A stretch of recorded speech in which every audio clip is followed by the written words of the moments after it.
అందరికీ దేవుని దేవుని నామములో ప్రేమ వందనం.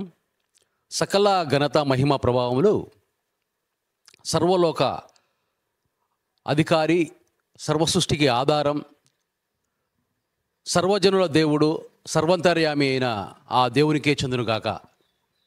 క్రిస్మస్ సెలబ్రేషన్స్ ప్రపంచమంతా 2024 ఈ సంవత్సరం స్టార్ట్ అయినాయి. నేను యుఎస్లో ఉన్నప్పుడు గత ఒక 10 సంవత్సరాల ముందు వరకు యుఎస్లో ఉన్నాను. ఒక 6 సంవత్సరాలు అక్కడ ఎక్కడ షాపింగ్ మాల్ ఎక్కడికి వెళ్ళినా కానీ ఈ క్రిస్మస్ పాటలే, ఆ సాంగ్స్ వస్తూ ఉంటాయి. మనకు అర్థమైపోతుంది ఆ ఒరవడి, ఆ సందడి. ఎక్కడ చూసినా క్రిస్మస్ ట్రీస్, తర్వాత ఎవరికి చుట్టుపక్కల వాళ్ళకి గిఫ్ట్ ఇవ్వడము, ప్రేమగా పలకరించడము.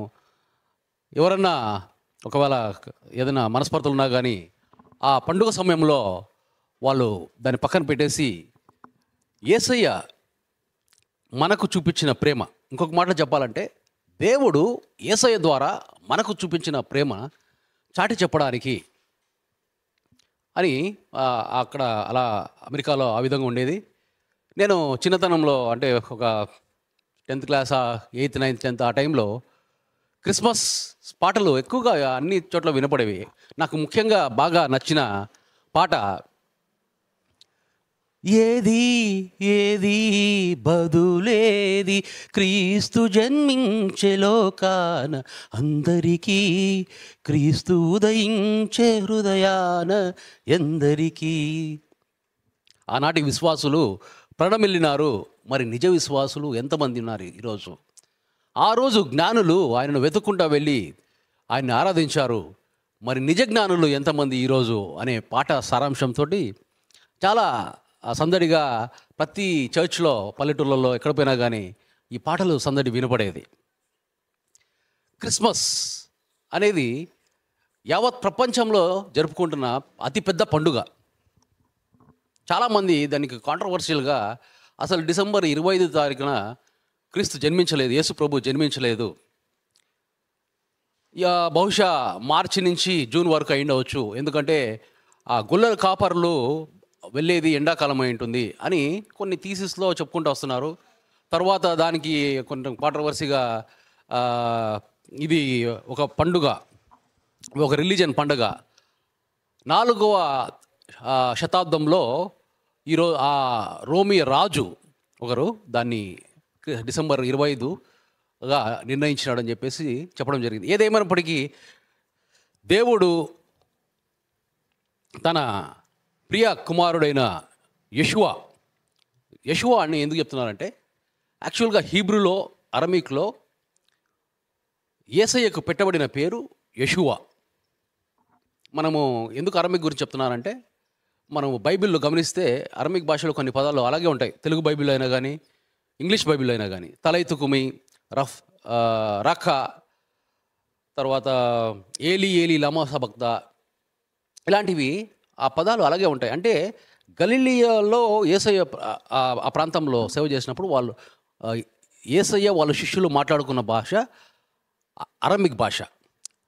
హీబ్రూ భాషలో అయినా కానీ, అరమిక్ భాషలో అయినా కానీ యేసయ్యకు పెట్టబడిన యాక్చువల్ పేరు యెషువా.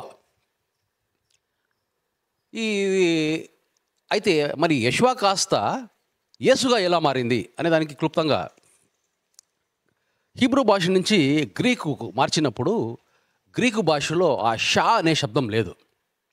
షా శబ్దం లేనందున వాళ్ళు ఆ యెషువాను కాస్త ఈసోస్గా మార్చేస్తున్నారన్నమాట.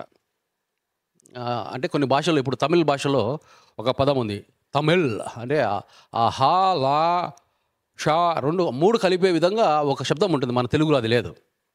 తమిళ్లో ఒక కచట దెబ్బలు ఉంటాయి, గజ దెబ్బలు ఉంటాయి, దానికి ఒకే అక్షరము. కాకు గాకు ఒకే అక్షరము, పాకు బాకు ఒకే అక్షరము, అట్లా ఉంటాయి అనమాట. కచట దెబ్బలకి గజడ దెబ్బలకి ఒకటే అక్షరం ఉంటుంది. అయితే దానివల్ల వాళ్ళు ఒకవేళ మాకు 10th క్లాస్ నేను చదివేటప్పుడు కరియప్ప అనే ఒక తమిళ్ లెక్చరర్ ఉండేవాడు, తమిళ్ టీచర్. తను నా పేరు పద్మాకర్ అయితే బద్మాకర్ అని పలికేవాడు, పబ్లిక్ అయితే బబ్లిక్ అనేవాడు. ఎందుకు చెప్తున్నా అంటే ఈ లాంగ్వేజెస్లో కూడా కొన్ని కొరతల వలన యెషూవ గారిని మనము యేసు అని పిలవలసి వస్తుంది. అయితే ఏ పేరు పెట్టి సంబోధించినా కానీ మనము దేవుని కుమారునికి మనము ఆ యొక్క భక్తి భావనతో ప్రేమ భావంతో మనము ఆయనను కొనియాడతామే తప్ప పేరులో ఆ పేరు అంత ముఖ్యము కాదు. ముఖ్యంగా ఆత్మీయంగా చూసుకుంటే మనకు ఐడెంటిటీ కోసము మనకు పేర్లో అంటే మనము హ్యూమన్ బీయింగ్స్ ఒకరిలాగా ఒకరిని పోలిన వాళ్ళు ఒకరు ఉంటాం. కానీ దేవుని కుమారులు పోలిన వాళ్ళు ఎవరు లేరు. వాళ్ళకు సపరేట్గా ఒక పేరు అనేది అవసరం లేదు. డూప్లికేట్స్ ఉన్నప్పుడే ఐడెంటిటీ అవసరం అవుతుంది. కానీ నేను ఐడెంటిటీ ఆర్కిటెక్ట్, ఒక ఆఫీస్లో కానీ ఒక ఆర్గనైజేషన్లో కానీ ఐడెంటిటీస్ కోసం అని చెప్పేసి ఐడెంటిటీ మేనేజ్మెంట్ సాఫ్ట్వేర్స్ ఉంటాయి, దాన్ని ఇంప్లిమెంట్ చేసేవారు అనమాట. ఐడెంటిటీ ఎప్పుడు అవసరం అవుతుందంటే డూప్లికేట్స్ ఉన్నప్పుడే. కానీ ఆ దేవుడు యునిక్. ఆ దేవుడికి పేరు పెట్టగలిగిన అర్హత కానీ ఎవరికి ఉండదు. అయితే అట్లాగే జీసస్ అనే పేరు ఎలా వచ్చింది అనేది ఒక 10 సెకండ్స్లో చెప్పేస్తాను.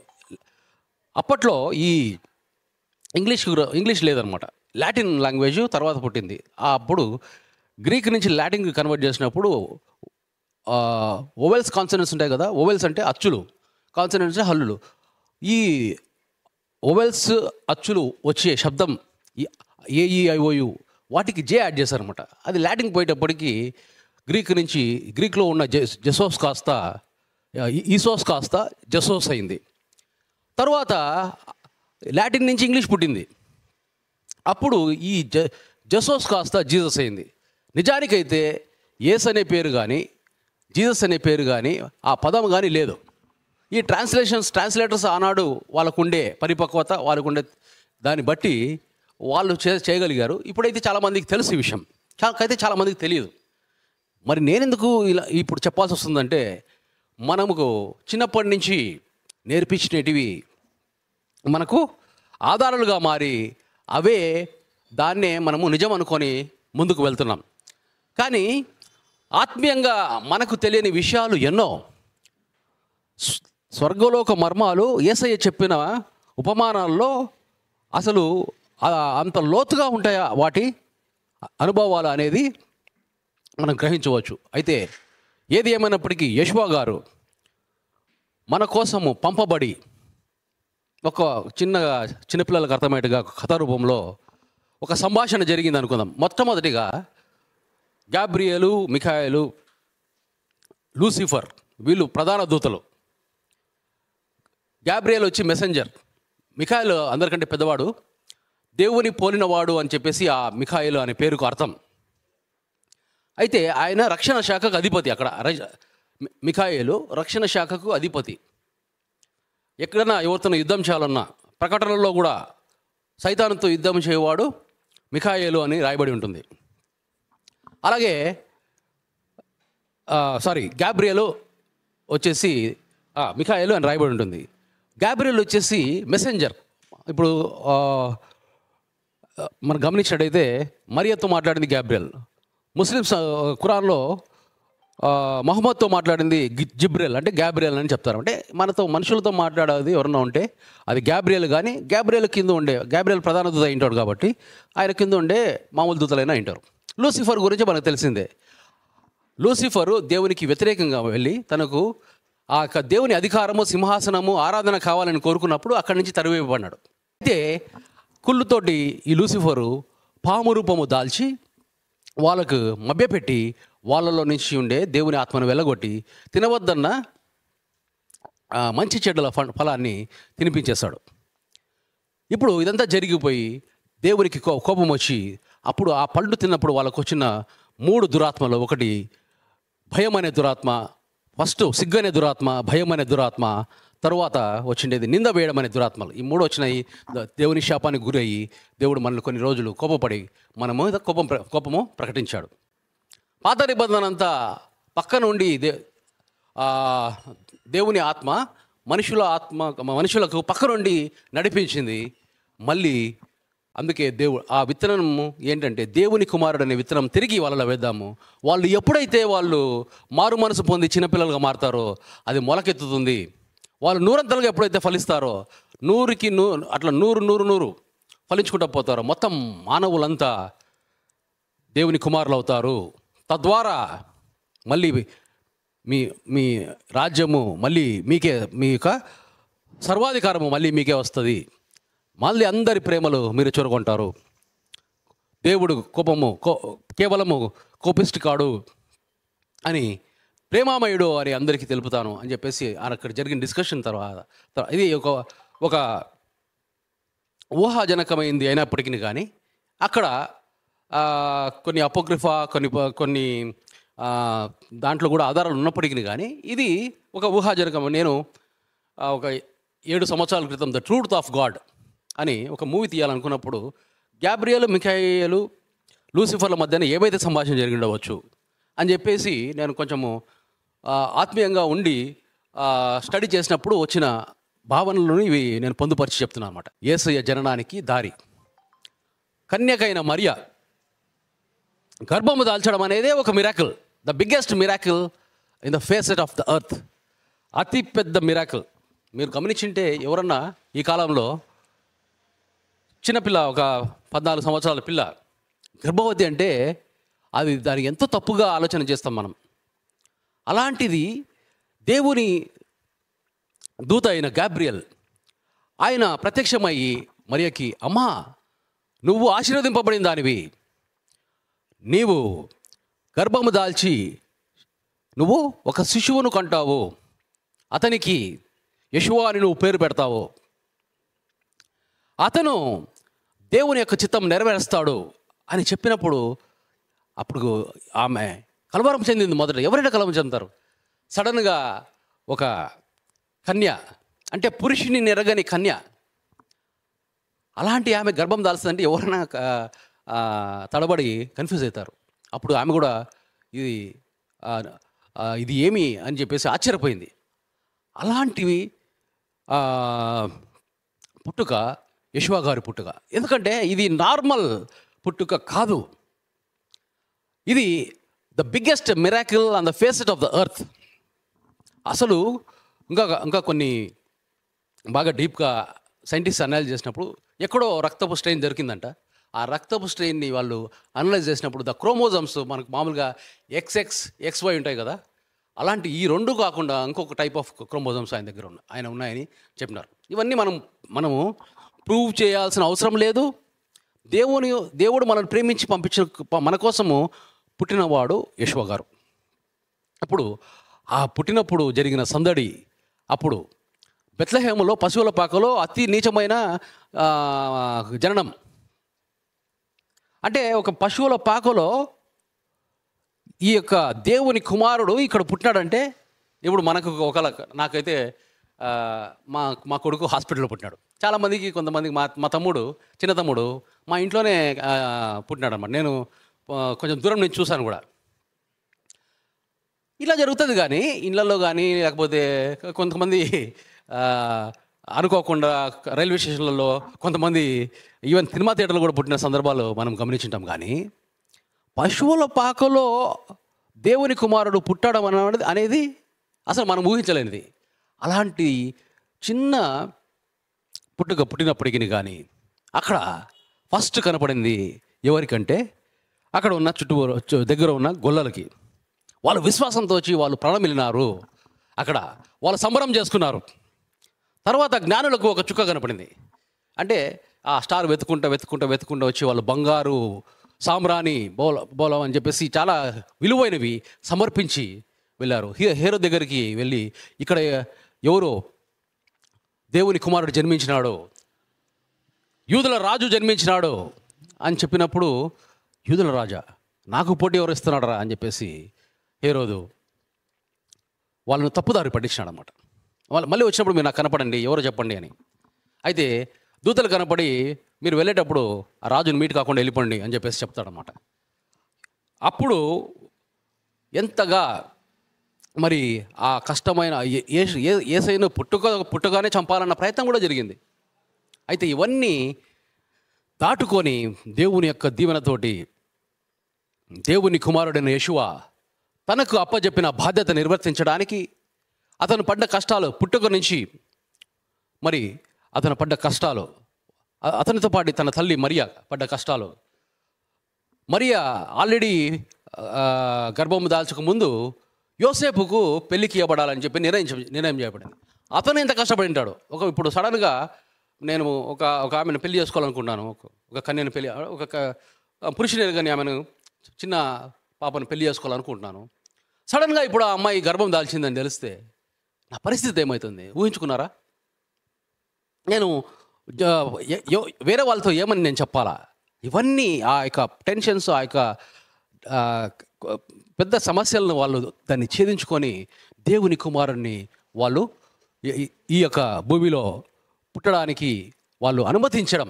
ఈ కాలంలో ఇట్లాంటి బ్యాడ్ మన కుటుంబానికి చెడ్డ జరుగుతుందంటే తెల్లలను చంపే వాళ్ళు చూసినాము, భార్యలను చంపే వాళ్ళు చూసినాము, పిల్లల్ని అయితే ఈజీగా చంపేస్తున్నారు. అసలు చాలు అంటే మనం అనుకుంటాం, కానీ 2 పిల్లలు చాలంటే ఏమని అర్థము? గతంలో నేను చిన్నగా ఉన్నప్పుడు 10-11 మంది కనేవాళ్ళు, మా తోటి వాళ్ళు, మా ఇంటి పక్కన ఉండేవాళ్ళు. అంటే మేము ముస్లిం స్ట్రీట్లో పెరిగినా అనమాట. మా ఇంటి ఎదురుగుండే ఆయనకు 14 మంది పిల్లలు, ఒక భార్యకే. అంటే 14 మంది పుట్టారు. ఇప్పుడు నాకు ఒకటే కొడుకు, అంటే నేను ఎంతమంది చంపినట్టు లెక్క? ఇంచుమించుగా 10, మినిమం అంటే ఒక 10 మంది పిల్లల్ని నేను చంపేసినట్టు లెక్క. 11 మంది పుట్టాల్సిన నాకు నేను ఒక్కనే మీల్చుకున్నానంటే 10 మందిని చంపేసినట్టు కదా దాని లెక్క. అలాంటి ఉండే ఈ పరిస్థితులలో ఏమైతే ఉంది, ఒక కన్య గర్భం దాలుస్తుందంటే ఆ కుటుంబానికి ఎంత చెడ్డ పేరు, ఎంత ఇబ్బంది అయిన పరిస్థితి. ఆ ఇబ్బంది అయిన పరిస్థితిని కూడా వాళ్ళు, అంటే మనము ఎంతసేపు క్రిస్మస్ గురించి చెప్పుకున్నప్పుడు సంబరాల గురించి చెప్పుకుంటాము, ఆడంబరాల గురించి చెప్పుకుంటాము, క్రిస్మస్ గురించి చెప్పుకుంటాము. కానీ ఒక్కొక్కరు అక్కడ తల్లిగా ఉన్న మరియా, తండ్రిగా ఉన్న యోసేపు, వాళ్ళు అక్కడ తండ్రి రోల్ వేశాడు. ఎందుకంటే మరియను పెళ్లి చేసుకున్నాడు, కానీ డైరెక్ట్గా యోసేపు యెషువా గారికి తండ్రి కాదు. అయితే ఈ సంబరాలు ఎలా ఉంటాయంటే, ఒక చిన్న పాట నేను రాశాను, అది పాడతాను. క్రిస్మస్ క్రిస్మస్ అంటుంటే ఏదో ఆనందం, కొత్తగా మనము కనిపిస్తూ అలరించేద్దామా, పసిపిల్లలమైపోదామండి. అంటే మీరు మారు మనసు పొంది చిన్నపిల్లలుగా మారితేనే కానీ మీరు దేవుని రాజ్యానికి పోరు. పసిపిల్లలమైపోదామండి, ఓ మంచి పనులు చేద్దాము రండి, నీ సత్క్రియలతోటి ఆ దేవునిని నీ వెలుగుతో ప్రకాశించుడి అని యెషువా గారు చెప్పిన మాటలతోటి పసిపిల్లలమైపోదామండి, ఓ మంచి పనులు చేద్దాము రండి, నీవే వెలుగై ఉన్నావని. నువ్వు వెలుగై ఉన్నావు, నువ్వు లోకానికి ఉప్పయినావు అంటూ 10 మందిని పలకరిస్తూ, ప్రతి వారిని పలకరిస్తూ దేవుని ఆత్మతో పరవశిస్తూ చేసుకుందాం మంచిగా నిజ క్రిస్మస్. క్రిస్మస్ అంటే అది ఒక పండుగ, అదొక సంబరం, అదొక కొత్త బట్టలు వేసుకొని మనకు ఉన్నా లేకున్నా కానీ మనము సంతోషంగా ఉన్నామని చూపించుకునే తరుణం. అయితే ఆ క్రిస్మస్లో మనలో పుట్టాల్సింది దేవుని ఆత్మ. ఇంకా మీలో దేవుని ఆత్మ ఇంకా పుట్టకపోతే, యెషువా గారు మన కోసం, నా కోసం, మీకోసము ఇక్కడ జనించి తను మరణించి తిరిగి లేచాడన్నదే వ్యర్థమైపోతుంది. మళ్ళీ మీరే యెషువాను బల్లెంతో పొడిచి చంపినట్ల పరిస్థితి అవుతుంది. ఆయన మీకోసం వేచి చూస్తున్నాడు. ఎందుకని, ఇక్కడ ఎందుకు పుట్టాడు ఆయన అంటే, మీ హృదయాల్లో, మీ ఆత్మలో దేవుని ఆత్మని విత్తనం వేసి వెళ్ళిపోయాడు. ఇప్పుడు మీరు చేయాల్సిందల్లా మీరు యెషువాను వెంబడించాలా. ఆయన పుట్టుకను మనము ఎందుకు స్మరించుకుంటున్నామంటే, మీరు ఏదైనా చర్చిలో మీరు వెళ్ళి గమనిస్తే ఒక ఆచారంగా రొట్టె రసం ఇస్తారు. ఈ రొట్టె వచ్చేసి యెషువా గారి శరీరానికి సాదృశ్యం, ఆ రసం వచ్చి యెషువా చిందించిన రక్తానికి సాదృశ్యం. ఇది ఎందుకు చేస్తారు ఈ యొక్క పారంపర్య చర్య అంటే, మీరు యెషువా గారిని జ్ఞాపకం చేసుకున్నట్లు. ఈ జ్ఞాపకం చేసుకోకపోతే మనం ఏమవుతామంటే, మనము లూసిఫర్ వాళ్ళ సైన్యము చాలా కుయుక్తితో వాళ్ళ ఆ దేవదూతలకు వాళ్ళకి నేర్పించినాడు. ఏం నేర్పించినాడంటే, యెషువా గారు ఏమంటారు, మీరు దేవునికైనా దేవుని వైపున ఉంటారు, ధనం వైపున ఉంటారు. రెండింటి వైపు ఉండేదానికి ఛాన్స్ లేదంటున్నారు. అయితే మనకు ధనం వైపుకు తిప్పుతాడు లూసిఫర్ వాళ్ళ సైన్యం కానీ.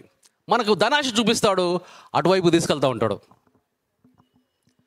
అయితే ఒకవేళ యేషువ మన కోసం పుట్టాడు, ఇక్కడ మన కోసము మన జీవితాల్లోనే మనం, అంటే ఒకవేళ యేషువ గారు మన కోసం పుట్టకపోతే మన గతి ఏంటంటే జంతువుల బ్రతికే.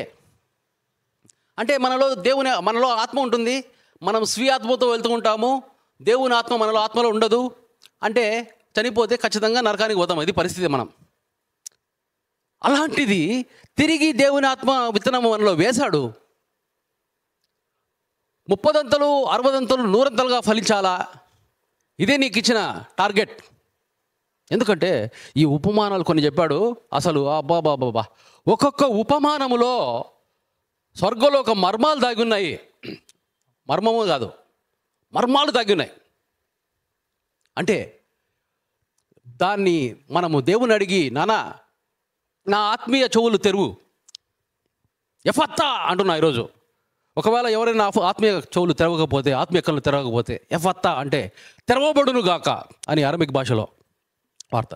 ఇది ఎప్పుడైతే తెరవబడిన తర్వాత మీరు ఈ ఉపమానాలు చదివినారంటే దానిలో కొంటే పరలోక మర్మాలు తెలుస్తాయి. ఒకవేళ ఇలాగా 30 60 100 ఫలిస్తే మనుషులందరూ ఒక్క ఆత్మ నష్టపోకుండా దేవుని ఆత్మతో నింపబడినప్పుడు దేవుని కుమారులుగా మారుతారు. ఇప్పుడు ఉండేది 2 జాతులు, దేవుని కుమారులు, తప్పిపోయిన కుమారులు. దేవుని కుమారులు వచ్చి ధనాశ వాళ్ళకు ఉండదు. దేవుని కుమారులు వచ్చి యేసయ్యను వెంబడిస్తారు. దేవుని కుమారులు వచ్చేసి యేసయ్యను పోలి నడుచుకుంటారు. దేవుని కుమారులకి సర్వ సమృద్ధి ఉంటుంది. దేవుని కుమారులకి బాధ్యత ఉంటుంది. ఇప్పుడు మా నాన్నకు కుమారుడిగా నాకు ఒక బాధ్యత ఉంది.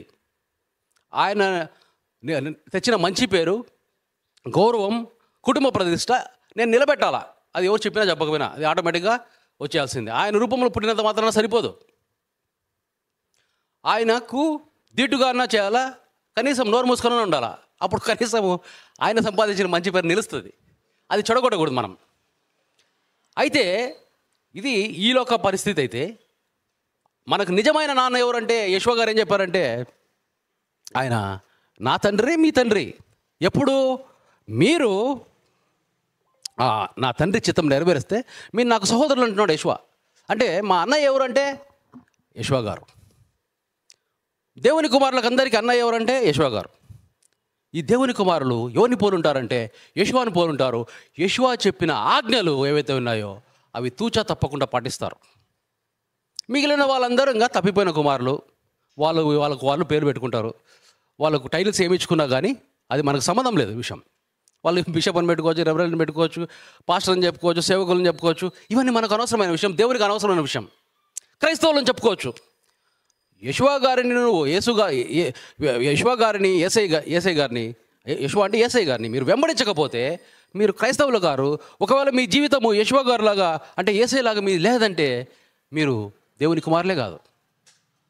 అందుకని మనము ఎట్లయితే రైలు పట్టాల మీద రైలు పట్టాల మీద రైలు ఏ విధంగా వెళ్తుందో, పట్టాలు తప్పకుండా వెళ్తుందో, మనం ప్రతిరోజు మనం సరిదిద్దుకోవాలా.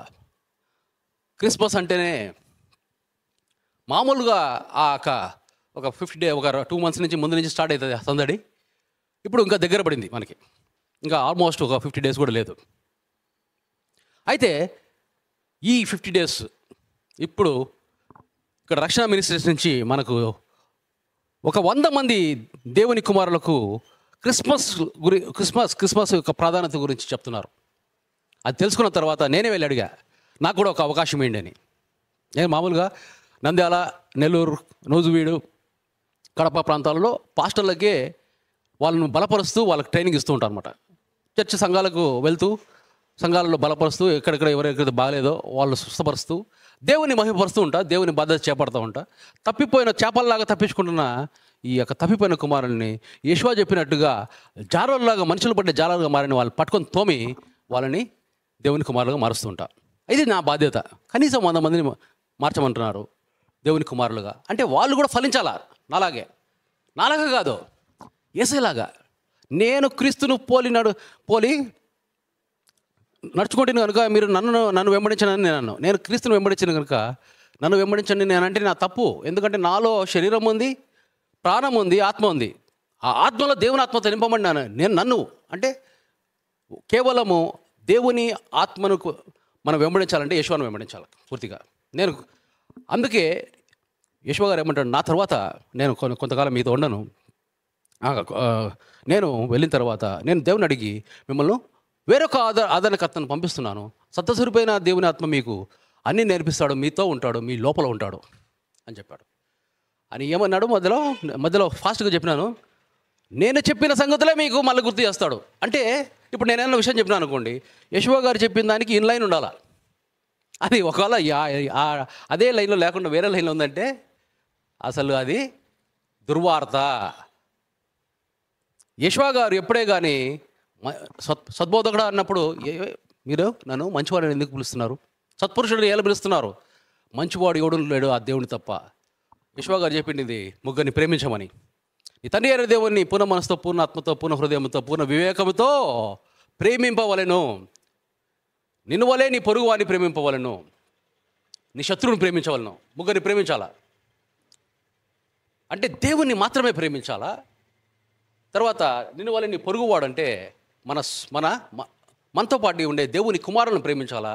శత్రువు అంటే తప్పిపోయిన కుమారులను ప్రేమించాలా. ఇప్పుడు లూసిఫర్ గారు శత్రువు, వాడు తప్పిపోయిన కుమారునికి అధిపతి. ఇది దాని అర్థము. ఇక ముగ్గురిని ప్రేమించాలంటే దేవుని మాత్రమే ప్రేమించాలా. దేవుని కుమారులు అంటే యెషోవా గారు, మిగిలిన ఇప్పుడు దేవుని బాధ్యత తీసుకున్న దేవుని కుమారులు, వీళ్ళని కూడా ప్రేమించాలి. చాలామంది ఏమంటే ప్రేమించరు. వాళ్ళు అవతలోడు బాగుపడుతున్నాడు అంటే వాళ్ళని తీర్పు తీరుస్తారు. అరే వీడు నా అన్నయ్య, నా తమ్ముడు అనే అసలు ఆ బాధ్యత కానీ, అరే వాడు కూడా దానికోసం కదా పాటుపడుతున్నాడు, వానికి ఇచ్చిన అవగాహనతో వాడు పాటుపడుతున్నాడు అని ఉండదు. కొంతమంది మిగతా వాళ్ళంతా తప్పిపోయిన వాళ్ళు, ఒకవేళ యెషోవాను వెంబడించకుండా ఎవరైనా వెంబడించినా కానీ వాళ్ళు కూడా తప్పిపోయిన వాళ్ళు. లేదు ఎవరు వెంబడించకుండా వాడిని స్వీయ ఆత్మతో పోతుంటారు కొంతమంది. వీడికి ముందు ఎవరున్నారు, వెనక ఎవరున్నారు, ముందు కానీ బలంగా వస్తుంటారు. కొంత వేల మంది వాళ్ళకి ఫాలోవర్స్ ఉంటారు. వాళ్ళందరూ కూడా తప్పిపోయిన కుమారులే. అయితే ఈ క్రిస్మస్ సందర్భంగా నేను చెప్పేది ఏమంటే, మనకు ఉండే ఈ December 25th కాదు కానీ డిసెంబర్ ఎండ్ వరకు ఇది క్రిస్మస్ సీజన్, పండుగ సీజన్, దేవుని కుమారుడైన యెషోవాను జ్ఞాపకం చేసుకునే సీజన్. ఈ సీజన్లో నేను చెప్పేది ఏమంటే, మీరు సరైన ట్రాక్లో ఉన్నారా వెరిఫై చేసుకోండి.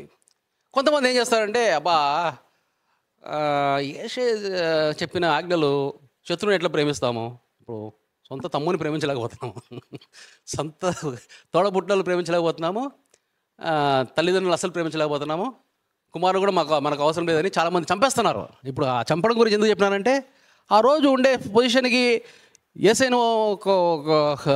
ఏసేపు చంపినా చంపేసిండు. కాకపోతే గ్యాబ్రియల్ ఏసేపు కనబడి చెప్పాడు, విషయం చెప్పినాడు కాబట్టి బతికిపోయాడు యేసు. అంటే అలాంటి పరిస్థితుల్లో దేవుని కుమారుడు ఎందుకు పుట్టాల్సి వచ్చింది? మీరు ఎప్పుడైనా గమనించారా? ఒకవేళ నేనే దేవుని కుమారుని అయితే, నేను ఇటువంటి బర్త్ కానీ, యేసయ్య అనుభవించిన డెత్ కానీ, అసలు అంతెందుకు నాకు కొడుకుంటే ఇట్లాంటి పుట్టుకు పుట్టాలని నేను కోరుకుంటానా? ఇట్లాంటి చావు ఉండాలని ఎవరైనా కోరుకుంటారా?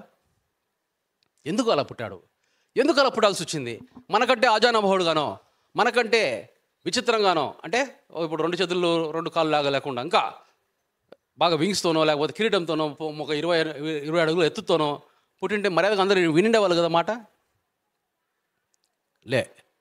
మనలో ఒకనిగా మామూలుగా, ఇప్పుడు కొన్ని సినిమాల్లో చాలా అందంగా చూపిస్తారు యేసయ్య, మరి అంత అందం కూడా లేదండి ఆయనకి భూమిలో పుట్టినప్పుడు. అట్లా ఎందుకు ఇలా పుట్టాల్సి వచ్చింది? ఎందుకు ఆయన అంతగా మన కోసము కష్టపడాల్సి వచ్చింది అంటే, తండ్రి ఇచ్చిన మాట, తండ్రి కుమారునిగా దేవుని బాధ్యతను ఆయన తెలుసుకున్న రీతి, అది మనకు మాదిరి. ఎవరినో వచ్చి సద్బోధకుడు అంటేనే ఆయన నాకు అవసరం లేదు, నేను సత్పురుషునే కాదు అని ఆయన చెప్పాల్సిన అవసరమే లేదు. యాక్చువల్గా చూస్తే నాకు తెలిసినంత వరకు నేను ఎన్నో క్యారెక్టర్స్ నేను అనలైజ్ చేస్తుంటాను, మనుషులను కానీ, మా మైథలాజికల్ క్యారెక్టర్స్. ఎన్నో చూస్తుంటాం ఇండియన్ పర్స్పెక్టివ్లో. ఈ అన్ని క్యారెక్టర్స్లో దేవుని కుమారుడైన యేషువ, ఆయన పుట్టుక నుంచి జనం నుంచి the best character, the best person. నేను ఒకవేళ మళ్ళా అవకాశం ఉంటే ఆయనలాగానే జీవించాలా, ఆయనలాగే పుట్టాలా, ఆయనలాగే జీవించాలని కోరుకుండే అంత మంచి క్యారెక్టర్ అయినా కానీ ఆయన అసలు తను ఇంత కూడా హెచ్చించుకోవాలి. ఆయన సత్పురుషుడు అంటేనే వద్దని చెప్పినాడు. సద్బోధకుడు అన్నారు, సత్పురుషుడు అనలే. సద్బోధకుడు అంటే నువ్వు మీకు బోధకు మీ గురువు ఎవడు లేడు, నేను తప్ప, మీకు తండ్రి ఎవరు లేరు, దేవుడు తప్ప అన్నాడు. కానీ సత్ అనేది వద్దు అని చెప్పినాడు అనమాట. ఎందుకంటే తనను దేవునికి ఇవ్వవలసిన సకల ఘనత, మహిమ, ప్రభావములు ఆయనకే పోవాలి, కానీ నేను దొంగతనం చేయకూడదు అని మనకు మాదిరి చూపించాడు అక్కడ. ఈరోజు ఆ మాదిరి లేదు. ఎంతసేపు నాకే రావాలా, నేను ఒక సంస్థ పెట్టుకోవాలా, దానికే పేరు రావాలా, నా చర్చికి నా దగ్గరికి అందరు రావాలా అనే పరిస్థితి ఉంది. కానీ యేషువ గారు మనకు చూపించిన మాదిరి లేదు. ప్రజల వద్దకే దేవుని తీసుకెళ్ళి ఒక పేద బీద రోగి, కుష్ఠరోగులు, అంటే ఇప్పుడు మనం చూసినప్పుడు కరోనా టైంలో కుష్ఠరోగం కూడా ఊపిరితిత్తుల వ్యాధి. ఆ రోజు వాళ్ళు క్వారంటైన్ ఊరు బయట వేసేసారు. అక్కడికి పోయి వాళ్ళని హగ్ చేసుకున్నాడండి యేసయ్య. హగ్ చేసుకొని వాళ్ళని హీల్ చేసినాడు, వాళ్ళు స్వస్థపరిచినాడు. ఈరోజు కరోనా వాళ్ళు వస్తే పరిగెత్తిపోయిన వాళ్ళు పాస్టర్లు చాలామందిని చూసాం. వాళ్ళకు పరిగెత్తిపోయినారు, వీళ్ళు విశ్వాసాల దగ్గర పోతే వాళ్ళు పరిగెత్తిపోతున్నారు, రోగులు వస్తే వీళ్ళు పరిగెత్తున్నారు. ఆ టైంలో వీళ్ళకి తినడానికి కూడా ఫుడ్ లేదు. అప్పుడు చాలా ప్రదేశాలకు వెళ్ళి మనం చేయవలసింది పరిగెత్తడం కాదు, వాళ్ళ వైపుకు పరిగెత్తి వాళ్ళను ఆశీర్వదించి వాళ్ళని స్వస్థపరిచి వాళ్ళను కూడా స్వస్థపరిచి యోధులుగా తయారు చేయడమే మన బాధ్యత. ఇలాంటివి చేయాలా అని చెప్పి నా దగ్గర వినయ్ అని కొన్ని రోజులు నా దగ్గర అసిస్టెంట్గా పనిచేశాడు అనమాట. అతను ఒక కరోనా పేషెంట్ దగ్గరికి వెళ్దామంటే, అన్న ఏంది అన్న చెప్తున్నావు, ఆ బైబిల్ స్కూల్ చదువుతాడు, ఇప్పుడు ఒక పాస్టర్గా చేస్తున్నాడు, మంచి బాగానే చేస్తున్నాడు. కానీ ఆ టైంలో ఏమన్నా అన్నాడు, నేను రాను, నువ్వు పో, నాకు బ్రతుకు మీద ఆశ లేదన్నాడు. నోరు మూసుకొని రా అంటే వచ్చినాడు. కరోనా వాళ్ళ మీద చేతుల నుంచి ప్రార్థన చేసినాము, ఆయనకు రాలేదు, ఆయన వైఫ్ కూడా రాలేదు. చిన్న ఇల్లులో సుబ్బరాడు వాళ్ళ భార్య ఈశ్వరమ్మ, వాళ్ళకు బాగా అయిపోయింది. అంటే ఇది మనం చేయాల్సిన పని. ఎక్కడన్నా ఏదైనా ఎపిడమిక్, ఏదైనా ప్రాబ్లమ్స్ వచ్చినప్పుడు మనకు దేవుడు మత్తయి 10:8 ఉచితంగా పొందితే కనుక ఉచితంగా ఇయుడి, రోగులను స్వస్థపరచుడి, కుష్ఠరోగం సహితం శుద్ధి చేయడి, దయాలు వెలగొట్టండి, చనిపోయిన వారిని సహితం లేపండి. ఈరోజు ఎక్కడుంది ఆ విశ్వాసం? యేసయ్య ఆ రోజు ఒక వాగ్దానం మీకు ఒక టార్గెట్ ఫిక్స్ చేసినాడు, ఇదేదైనా మీరు పనికొస్తారని చెప్పినాడు. ఏమని? నేను చేయ అద్భుత కార్యములు మీరందరూ చేస్తారు, నాకంటే గొప్ప కార్యములు మీరు చేస్తారు అని అన్నప్పుడు, ఇప్పుడు నేనున్నాను, నేను ఒకరికి ట్రైనింగ్ ఇస్తాను నా శిష్యునితో, నాకు మ్యాథ్స్లో 98 వచ్చినాయి, నేను అప్పట్లో మాకు స్కూల్ ఫస్ట్, కానీ నీకు 100 వస్తారా అని నేనే వాడికి నేర్పిస్తూ వస్తున్నాను. వాడికి 98 కాదు, వాడు ఫెయిల్ అయినాడంటే ఎవరికి లెక్క? ఎవరు తప్పు? వానికి కావాల్సిన ట్రైనింగ్, వానికి కావాల్సిన నాలెడ్జ్ అన్నీ ఇచ్చిన తర్వాత వాడు ఫెయిల్ అయినాడంటే ఎవరు తప్పు? వాడిదే తప్పు. యేషువ గారు ఏం చెప్తున్నారు? నాలాగే మీరు అద్భుత కార్యాలు చేస్తారు, నాకంటే గొప్పగా చేస్తారు అన్నప్పుడు అది మనం చేయలేకపోతే ఎవరిది బాధ్యత? మనం బాధ్యత సరిగా నిర్వర్తించలేకపోతున్నాం. ఒక సీన్ అయితే నేను ఇమాజిన్ చేసుకున్నప్పుడు నాకైతే ఒళ్ళు పులకరించిపోతుంది. బాప్తిస్మ యోహాను చాలా చిన్నవాడు అనమాట, అంటే వయసులో కాదు, వయసులో యేసయ్య కంటే కొంచెం పెద్దవాడు అయినప్పటికీ కానీ పరలోకంలో అత్యల్పుల కంటే కింద ఉంటాడంట. యేషువ గారు దేవుని కుడిపార్శ్వం ముందు కూర్చున్నాడు, ఇక్కడికి వచ్చినాడు, అది పొజిషన్ అయింది. అలాంటిది ఆయన పోయి యోహాను దగ్గర వంగి బాప్తిస్మ తీసుకోవడానికి వెళ్ళినప్పుడు, తీసుకున్న తర్వాత అక్కడ పరలోకం నుంచి, ఆకాశం నుంచి స్వరం వినపడి, ఇదిగో నా కుమారుడు, ఈయన యందు నేను ఆనందిస్తున్నానని. ఆ మాట నేను ఎప్పుడు వినలేదే నా గురించి. ఆ మాట నేను వినాలా అని చెప్పేసి నాకెంతో ఆశ. అలాంటిది ఆ బాధ్యత, ఆ యొక్క ఆశ అందరికీ ఉండాలని నా కోరిక. యేషువ గారు చెప్పిన టార్గెట్, మనము ఈ క్రిస్మస్ రోజున ఎక్కువగా, మీ బైబిల్లో ఎన్నో క్యారెక్టర్స్ ఉంటాయి, ఆ క్యారెక్టర్స్ని కొంచెం సేపు పక్కన పెట్టి, మనకు చుట్టుపక్కల ఇంట్లో ఈ క్యారెక్టర్స్ తిరుగుతుంటారు, అమ్మ, నాన్న, చెల్లి, తమ్ముడు, పిల్లలు, పక్కింటోళ్ళు, ఎదురింటోళ్ళు, వీళ్ళంతా తిరుగుతుంటారు. వీళ్ళందరినీ కొంచెంసేపు ఫాలో కాకుండా ఇంకా చాలామందికి సినిమా స్టార్స్ ఈ క్రికెట్, కబడ్డీ ఇవన్నీ జరుగుతూ ఉంటాయి. ఇవన్నీ కొసేపు ఇట్లా పక్కకు జరిపేసి యెషూవ గారిని, ఆయన పుట్టుక, ఆయన ఏం చేసినాడు, ఆయన ఇచ్చిన ఆజ్ఞలు ఏంటి, మనం ఏ మార్గంలో పోవాలా ఒక్కసారి మనము ధ్యానించుకొని, ఎప్పుడైతే మనము దేవునికి దగ్గరగా వెళ్తామో, యెషూవ చేసిన ప్రయత్నమే మనల్ని తిరిగి దేవుని కుమారులుగా దేవుని దగ్గర తీసుకెళ్ళడానికి. అది ఇప్పుడు ఆయన ఏం చేస్తాడంటే అని మనకు ఆ సీడ్ వేసి వెళ్ళిపోయినాడు, విత్తనం వేసి వెళ్ళినాడు. ఇప్పుడు నువ్వు నాకు అన్నీ తెలుసు, నాకు చిన్నప్పటి నుంచి మా అమ్మ నాన్నలు అన్నీ నేర్పించేసినారు, నేను ఒక బైబిల్ స్కూల్కి వెళ్ళిపోయినాను, నేను అన్నీ అక్కడ నేర్చేసుకున్నాను అంటే, వాళ్ళ బైబిల్ స్కూల్ నేర్పించింది వాళ్ళ సబ్జెక్ట్, వాళ్ళ థియాలజీ, వాళ్ళ సబ్జెక్ట్ నేర్పించినారు. ఎవరు నేర్పిస్తారు మీకు? గురువు ఎవరన్నారు? మీకు గురువు ఎవడు లేడు, నేను తప్ప అని అంటే నేను కాదు, యెషూవ గారు అని చెప్పి యెషూవ గారు చెప్పినారు. అయితే మళ్ళీ ఇంకా మీకు ఆదరణకర్తను పంపిస్తున్నాను, నేను చెప్పిన సంగతులే గుర్తు చేస్తాడు, సత్వస్వరూపైన దేవుని ఆత్మ మీతో ఉంటాడు, మీలో ఉంటాడు, మీకు సకలము సర్వము నేర్పిస్తాడు అన్నప్పుడు మళ్ళీ మనం అక్కడిక్కడ పోయి నేర్చుకుంటే దానికంటే ఉదయకాలము 3 నుంచి 6 వరకు దైవ గడియలు అంటారు, తట్టి లేపినట్టు ఉంటుంది. అప్పుడు లేచినప్పుడు కొసేపు సైలెంట్గా వినండి, కొసేపు దేవుని మాటలతోనే దేవుని మాటలు యేసయ్య నోట, దేవుని మాట యేసయ్య నోట, అదే మాట నా నోట, అందరి నోట కావాలా. కొన్ని బైబిల్స్లో రెడ్ లెటర్స్ ఎడిషన్స్ ఉంటాయి, నా దాంట్లో కూడా ఒకటి ఇంగ్లీషు, ఒకటి తెలుగు, ఇంకా రెడ్ లెటర్ ఎడిషన్స్ నేను చూస్తాను అనమాట. ఎందుకంటే సడన్గా ఆ రెడ్ లెటర్స్ మీద మనం ఫోకస్ చేసి దీన్ని వివరించు అని అడిగినప్పుడు దాని యొక్క వివరణలు అద్భుతంగా ఉంటాయి. మర్చిపోకు, ఆ యోహాను బాప్తిస్మం ఇచ్చేటప్పుడు ఇప్పటికీ కార్యము నీతి యావత్తు నెరవేర్చడం మనకు తగి ఉన్నది. ఇది మామూలు చదివితే సందర్భానుచితంగా ఆయన వంగాడు బాప్తిసానికి. ఏంది మీరు నాకు బాప్తిసం ఇవ్వాలి కానీ యోహాను అంటున్నాడు, నేను మీకు బాప్తిసం ఇవ్వడం ఏంటి? ఎందుకంటే అంతకుముందు సీన్లోనే ఏం చెప్పినాడు, నేను నీళ్ళతో బాప్తిసం ఇస్తున్నా కానీ నా వెనుక వచ్చేవాడు పరిశుద్ధాత్మతో అగ్నితో బాప్తిసం ఇస్తాడు, అగ్నితో కాల్చేసి పరిశుద్ధాత్మ నింపేస్తాడు. అది నిజమైన బాప్తిస్మం. నీ యొక్క ఆత్మ, నీ యొక్క స్వీయ ఆత్మ, నీ యొక్క దురాత్మ, నీలో ఉండేటి ఆత్మలన్నీ చెద్దరి కాల్చివేసేసి నీలో పరిశుద్ధాత్మ దేవుని ఆత్మతో నింపుతాడు. అది నిజమైన బాప్తిస్మం. అట్లాంటి బాప్తిస్మం కదా నాకు నువ్వు వేయాల్సింది, నీకు నేను నీటి బాప్తిస్మం ఇవ్వమంటున్నావు ఏంటి అన్నప్పుడు ఆయన పలికిన మాట నీతి యావత్తు నెరవేర్చుట మనకు తగి ఉన్నది, అది ఆజ్ఞ. ఇప్పుడు మనం ఇక్కడ ఈ సొసైటీలో పోతున్నప్పుడు ఒక సొసైటీకి కుటుంబ పరంగా ఒక నీతి ఉంటుంది, సొసైటీ పరంగా ఒక నీతి ఉంటుంది, ఈ ఇండియాలో ఉన్నప్పుడు ఇండియా పరంగా ఒక నీతి ఉంటుంది. అన్ని నీతులు మనము నెరవేర్చగలిగి ఉన్నది అనేది ఒక ఆజ్ఞ. ఇట్లా యెషూవ చెప్పిన ప్రతి మాటలో ఒక పెద్ద గూఢార్థం ఉంటుంది. దాన్ని మనం వెంబడిస్తూ ఈ క్రిస్మస్ సీజన్లో మనం బలము పొందుకుంటూ షోల్డర్ చేయాలి. ఇప్పుడు పక్కన అతను కూడా దేవుని కుమారుడేలే అన్నప్పుడు మనము ఎవరికి ఇప్పుడు ఏమవుతుందంటే కాన్ఫ్లిక్ట్స్ క్రియేట్ చేస్తున్నాడు సైతాను, లూసిఫర్ సైన్యం. యెషూవ గారు ఇక్కడ భూమి నుంచి వచ్చిన తర్వాత ఈ లూసిఫర్ యొక్క బలము డెసిమేట్ అంటే చాలా తగ్గిపోయింది.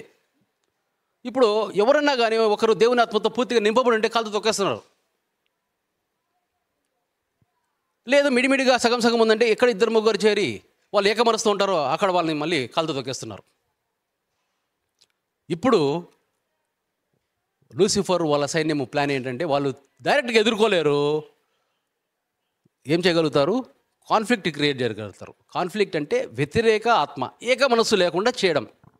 తల్లికి కొడుకుకు, తండ్రికి కొడుకుకు, చెల్లికి తమ్మునికి, ఇంకా ఎవరికి ఏ రిలేషన్ తీసుకున్నా కానీ భార్యకు భర్తకు కాన్ఫ్లిక్ట్ క్రియేట్ చేసి వాళ్ళిద్దరిని ఏక మనసు లేకుండా చేస్తే అక్కడ దేవుని ఆత్మ లేకుండా పోతుంది. అప్పుడు కూడా మనం పూర్తిగా దేవుని ఆత్మ నింపబడితే ప్రాబ్లంలే, అవకాశం ఉంది పూర్తిగా నింపబడడానికి.